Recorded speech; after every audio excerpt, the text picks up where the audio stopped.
Good morning বন্ধুরা, কেমন আছে সবাই? আশা করি সবাই ভালো আছে, আমিও ভালো আছি। আমি রুবিস কিচেনের ব্লগ থেকে বলছি। আর সকালটা এখন বাজে, সকাল অনেকক্ষণ হয়ে গেছে, আমার সমস্ত কাজ হয়ে গেছে। আর এখন বাজে হচ্ছে বেলা 10:30। সকালে খাবার দাওয়া সব কমপ্লিট। তো এখন দেখো চুলটাও খুলে নিই, এখন স্নান করবো, পুজো দেবো। আর পাপি আসে, পাপিয়ার কাজগুলো করে নেবে। তো 10:30 থেকে আমি ভিডিওটা শুরু করছি। আর ওই দেখো, দেখতে পাচ্ছ মনু সোনা ওখানে শুয়ে আছে। মনু ওর নাম, ও সোনা নয়, মনু। আমার মেয়ে মনু সোনা ডাকে, আমি মনু করে ডাকি। আর ও ওখানে শুয়ে আছে। আর শুয়ে আছে আমাদের বিস্কুট, দেখো বিস্কুট শুয়ে আছে আইসক্রিমের কাছে। ও আজকে আইসক্রিমের থেকে সরছে না, যে আইসক্রিম।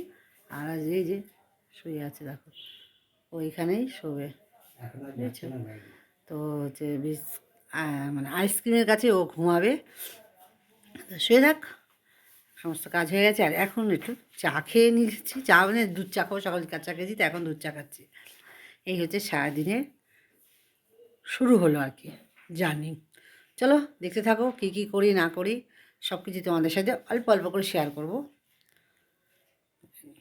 পুজো দেওয়া হয়ে গেছে। আর এই দেখো পুজো দিয়ে নিয়েছি। তো ঘর দোয়ার পরে পরিষ্কার সব হয়ে গেছে, রান্না বান্না সব হয়ে গেছে। আমি রান্না করিনি, মেয়ে রান্না করেছে আজকে। কাচাকুচি করেছি অনেকগুলো, সেই জন্য মেয়ে রান্না করেছে। আমি কী কী রান্না হয়েছে দেখো, যে রান্নাঘরে যাচ্ছি। আর বিড়াল দিয়ে সবার খাওয়া হয়ে গেছে, সব বিড়ালরা খেয়ে নিয়েছে।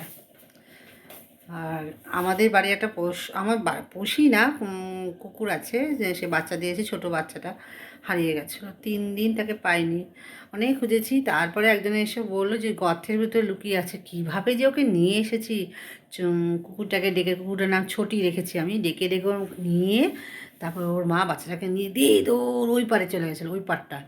তো ওখান থেকে টেনে এনে তারপরে খাওয়ালাম। সে মানে 1 কেজি চালের ভাত খেয়ে এলো, দুজনা মিলে। 3 দিন খায়নি, তো বলো কষ্ট হয় না? তা সেটা করতে করতে এত দেরি হয়ে গেল। এখন বাজে প্রায় 2টো, এখন খাওয়া দাওয়া করবো। আর চলো কী রান্না হয়েছে দেখে নাও। যেহেতু আজকে মঙ্গলবার, সেই জন্য মটর ডাল হয়েছে চিম দিয়ে। আর হয়েছে ভাত, তো কী বলবো, ভাত তো দেখাই। আর তার সাথে হয়েছে বাঁধাকপি তরকারি। এই হয়েছে রান্না। আর বেগুন পোড়া বলেছিল, আমি খাবো না। হ্যাঁ, তো চলো খাওয়া দাওয়া করে নিই, পাগলের মতন দেখতে লাগছে। খেয়ে দে আবার একটু বাজারে যাবো, একটু কেনাকাটি আছে। তো চলো খেয়ে নিই। তো চলো, সব কিছু হয়ে গেছে দুপুরে। এবার সমস্ত কাজ স্নান করে পুজো দিয়ে রান্না বান্না করে, হ্যাঁ আমি তো বলে আমি রান্না করি, মেয়ে আজকে রান্না করেছে। আর যেহেতু মঙ্গলবার, সেই জন্য ও নিরামিষ রান্না করেছে আমার জন্য পুরোটাই। আর আমি একদম ছোঁয়া কিছুই খাই না, আমার সম্পূর্ণ আলাদা আছে। ও সেভাবেই রান্না করেছে। তো আমি যে কাজ করছিলাম, তো ও বলে আমি যে রান্নাটা করিনি, তো সেই জন্য। আর রান্না হয়েছে তোমাদেরকে আমি শেয়ার করছি। আর রান্নার পরে আমি কী খাওয়া দাওয়া করেছি সেটাও তোমাদের সঙ্গে শেয়ার করলাম। তো যাই হোক, আর মা আর মেয়ে দুজনে মিলে খাওয়া দাওয়া করে নিলাম। আর হচ্ছে দুপুরে খেতে খেতে আমরা দুজনে মিলে একটু গল্প করি। আর কর্তামশাই আর ছেলে ওরা এখনও খাবে না, সেই জন্য আমরা খেয়ে নিলাম। আর খাওয়া দাওয়া করে একটু বিশ্রাম করতে না করতে চলে গিয়েছিলাম বাজারে। আরও কতগুলো টুকিটাকি কাজ বাকি, সেগুলো করতে গিয়েছিলাম বাজারে। কিন্তু বাজারে গিয়ে কাজ যে করব কিছুই পাইনি, অর্ধেক জিনিসেই বাজারে নেই। তো অর্ডার দিয়ে আসলাম, সেই অনুযায়ী করবো। কারণ জানোই তো, সামনে একটা বড় অকেশন আছে, কিছুই পাওয়া যাচ্ছে না ঠিকঠাক। আর পাওয়া গেলেও পছন্দ হচ্ছে না, তো পছন্দ হচ্ছে না বলে অর্ডার করে দিয়ে এসেছি, বা তারপরে আমরা বাড়ি চলে এসেছি। আর কিছুই টুকিটাকি জিনিস কিনে নিয়ে বাড়ি চলে এসেছি। বাড়িতে এসে দিদিকে ডাক দিলাম, একটু চা খেয়ে নিলাম, সাথে একটু ভারী টিফিনও করেছিলাম। আর রাতে ফ্রায়েড রাইস আর চিকেন কষা ছিল, ওরা খেয়েছে, আমি অন্য কিছু খেয়ে নিয়েছিলাম।